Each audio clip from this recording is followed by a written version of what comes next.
We jokingly say we were inspired by the Holy Spirit, but it must be because we get along, as diverse as the three of us are with the pastor and Amy and I. We get along well. Canton natives Deacon Greg Wood and Amy Benedetti Dyke represent 2 of the 5 diocesan pastoral associates in the Diocese of Youngstown. They are responsible for 4 parishes in Stark County: Regina Caeli Parish, St. Joseph Parishes in Alliance and Maximo, and St. Anne Parish in Sebring.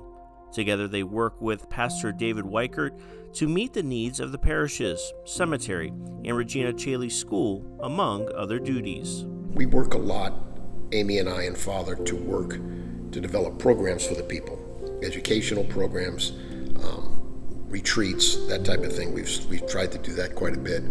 And then the rest of it is a lot of administrative things. Those called to this ministry have typically already served for years as a director of religious education, parish pastoral associate, or other form of pastoral ministry. Deacon Greg was ordained in 2008, previously in parish council, a lector, Eucharistic minister, along with a 50-year career as a pharmacist.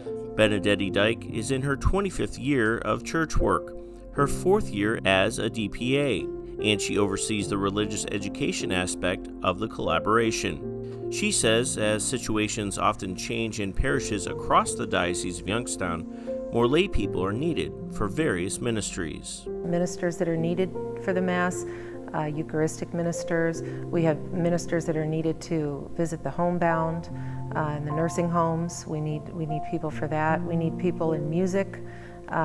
We need people in the funeral luncheons and funeral preparation. Deacon Greg says one of his goals as a DPA is to inspire more men to join the ministry, noting that current deacons in the diocese are getting older. He says another goal of a diocesan pastoral associate is calming any fears of parishioners at his 4 churches. The biggest challenge is the concern of the parishioners that their church is going to close, that they're going to be the one that's excluded from this group. And our attempt is to reassure them that it's not the bishop's intention, and it's certainly not our intention to do it. I asked both Deacon Greg and Benedetti Dyke about their prayer lives. My technique is to flip on the coffee pot, say the morning prayer, then start with a cup of coffee to be able to go through the day to get started. That's what I like to do. That's the way I like to start it. And then the evening prayer is obviously, I go with the evening prayer, usually sometime before I go to bed. Word on Fire has a booklet that they put out monthly that has morning prayer, evening prayer, and night prayer. So a couple of years ago I started to get that book. Another thing that has been very instrumental in my prayer life is the Hallow app. Deacon Greg says it's critical to increase the amount of diocesan pastoral associates in the future to relieve some of the pressure and workload of priests across the 6 counties. There are currently 10 people in the diocese who are training to be future DPAs.